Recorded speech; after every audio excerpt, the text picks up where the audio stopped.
And the very next day, hey Fab, I'ma kill you. Lyrics coming at you with supersonic speed. JJ Fab. It is only with an effort that I can master my feelings here, Mr. Speaker, because the right honourable gentleman will up and put up taxes on inheritance and pensions and corporations.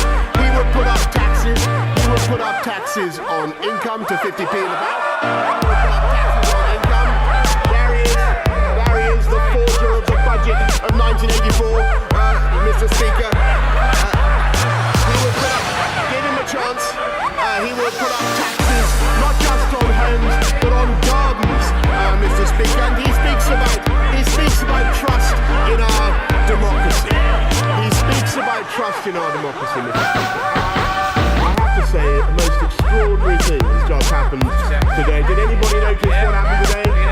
Did anybody notice the terrible metamorphosis that took place?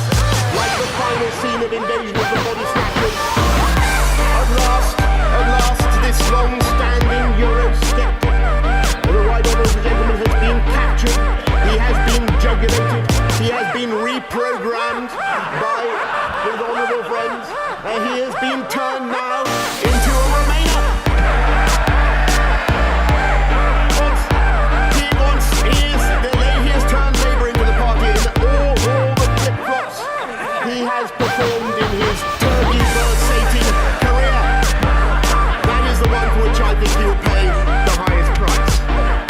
Because it is this party,